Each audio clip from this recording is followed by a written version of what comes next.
The Los Angeles Clippers are officially contenders. Yes, contenders. Top 5 team in the West. I would choose them to beat most teams in the West in a playoff series, which is pretty crazy to say because 2 months ago they were absolutely terrible. Through their first, like, I think it was 28 games or something like that of the season, they were like 28th in defense and then 24th in offense. And ever since that point where they got blown out by OKC, which was about, I think it was December 18th or December 19th, they have been the fourth best offense in the NBA and eighth best defense.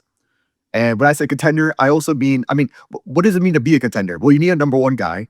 That's Kawhi Leonard. To think that, by the way, Kawhi Leonard in these last like 20 games has been averaging like 30 points per game. He is still in his prime. There's no reason to believe he's not. In fact, the last couple times he's made the playoffs, he's been a 30-point per game guy or like a 28-point per game guy. Specifically when they played Kevin Durant and the Suns probably like 2 or 3 years ago, he was still killing it. He's just been hurt every time they needed him, which unfortunately could be the case this year again. You never know. Like Kawhi's body is pretty beaten down, but I'd like to believe he could stay healthy. They have a legit number 2 in James Harden. He has been cooking all season, just consistently doing a lot for that offense. I'm not saying he's the most efficient guy in the world, but this is a Clippers roster that, especially at the beginning of the season, when they had like Chris Paul and Brook Lopez was getting more minutes and all that, they needed that offense. It's pretty crazy to think. I had the Clippers as the number 3 seed in the West before the season started. And they are slowly building up to that again, but it is not because of the players that I thought. I thought that Bradley Beal would be able to buy in and have a decent offensive role where he could somehow like do something defensively as well. And then that obviously didn't work, and he's been injured and they've been winning without him. I thought Chris Paul would be a huge help. Chris Paul has since left the team and they've been better without him, not only actually on the court, but I mean just chemistry wise. They seem like they look like a happier team without him. Tyronn Lue looks way happier without him. Brook Lopez says, in my opinion, he's still getting the minutes, but I don't think he's that good. But he did step up when Zubac was hurt as the starting center. But overall, they've had just so many good players. It's crazy because at the beginning of the season, yeah, it was their identity was being this old team that was talented. And now they are looking like a younger, athletic kind of team. I mean, let's start with John Collins, who's shooting like 55% from the field and 42% from three, which is insane. And I'm a little sad as a Hawks fan that we gave him up for literally nothing because we played him through a finger injury. So he forgot how to shoot the ball for a year. He was shooting like 28% from three. And then every other year since then, and before that, he was like a 40% three-point shooter. But I'm happy. He is a very good offensive player. He stepped up defensively when they've needed him. I mean, obviously Zubac is that backline help, rim protector. So that he helps Collins out a lot. Zubac, when he's locked in, Zubac is an amazing center. Now, sometimes, if you guys did see the clip of Kawhi Leonard yelling at him mid-play in that Lakers game, Zubac's locked in since then, and then I think he had like an 18 and 15 game. So overall, he's had his ups and downs throughout the season, but he's still a really good center. And I think if he's locked in the playoffs, he's gonna be amazing. They have these young guys where the Clippers have not had any high draft picks because of obviously the Paul George trade. So the fact that they've been able to find these gems like a Kobe Sanders, like a Jordan Miller, who's both of them are shooting at least 38, 39% from three. They're both playing good defense. Kobe Sanders is athletic. Jordan Miller has been showing some playmaking prowess. Like this team's looking amazing. It's looking like honestly 1 through 9. Even their new I forget his name. I don't know how to really say it, but their new center that they have, who's like really tall and he's making an impact. He's kind of doing these Zubac, Brook Lopez type things. Now you don't want to give him consistent minutes, especially because rookie centers in general are just terrible at playing winning basketball.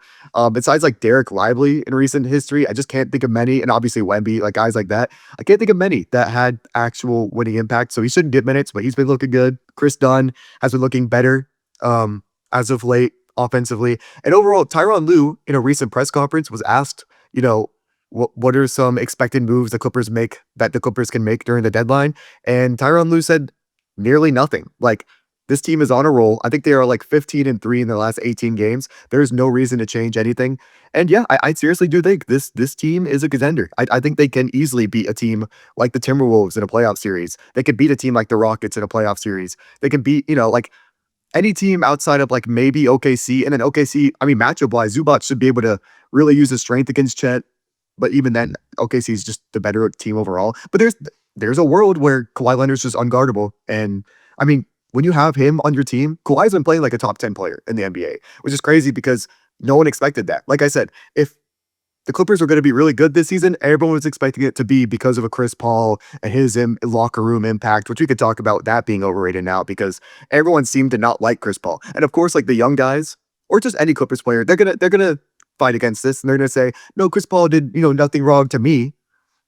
But I promise you, in like 5 to 10 years, we're gonna hear stories about Chris Paul and this Clippers locker room. Hopefully, some players once they're retired, hopefully they're honest, because then that's when we get the best stories. And then some players that I haven't mentioned yet, you talk about Nicholas Batum. He's been injured, but Derek Jones Jr. Like these guys, they still have some veterans who are contributing. Obviously, Brook Lopez is still getting minutes, but it is the young guys that are somehow making an identity. And I could just only imagine if they didn't make this Paul George trade and they were actually able to draft high. Maybe they could have made some good selections. And that now that's a what if world and all that. But it's crazy to think that with the very little amount of assets they've actually been winning. And thank God as an NBA fan, because I don't want to give the Thunder. I mean, hopefully this means that, yeah, the Clippers will make the playoffs, and they're obviously on pace to with how they've been playing as of the last 20 games. Thank God that, yeah, that the Thunder can't get Dybonsta. I don't think there's any route for them to get him now without the Clippers pick being really good. They can't get a Dybonsta, a Darren Peterson, a Boozer, or anything like that, because the NBA world would be in shambles if the Clippers allowed that. And luckily, they're breaking that whole poverty thing, because, man, they were really bad. They started 6-21, which is just crazy. But I really do think, thinking about it now, the Thunder are the only team that I would definitively take to beat the Clippers in a playoff series. Maybe the Nuggets, but I think they match up pretty well against the Nuggets. I mean, the Nuggets have more talent. I mean, we see so many of Jokic's teammates, Jamal Murray, Peyton Watson, Aaron Gordon, drop like 50 points this season. Or I don't think Jamal Murray's done it. Maybe Aaron Gordon did it last year or something. I don't think it was this year. But yeah, besides those two teams, I mean, like the Clippers can easily beat the Warriors in a playoff series, especially with the Jimmy Butler injury. They could beat the Rockets, because the Rockets haven't looked, unstoppable or anything. They could easily beat the Lakers. They could beat the Timberwolves. I think I'm just missing one of the West teams. I'm just doing this at the top of my head. But yeah, easily contenders. James Harden, you got to step up, man, because I swear it was either last year or the year before that. James Harden had like 7 points in an elimination game in a Clippers jersey. That's just brutal. There's no excuse now. Zubac has been amazing. You have a bunch of really good role players. Harden, all you got to do is your thing. It's your regular season thing, because he is definitely a, a playoff dropper. And it's sad because I root for James Harden. I do. So hopefully he can raise the ceiling of this team. So just a quick, short little video. I am trying to upload every single day. At first I think I said for 30 days, but honestly forever, because I just love talking about basketball. So I'm going to try and do it as long as I can. Obviously some things will come up, like some sort of vacation or whatever, but yeah, consistent NBA talk from here on out. This is 3 days in a row. This might be the most days in a row I've uploaded in like over a year, if not more. So even if it's low effort, I like talking basketball. So if you guys find value in that, like the video. It really does help a lot. Subscribe if you're new. And yeah, comment your thoughts on the Clippers or anything else you want me to talk about. Peace out.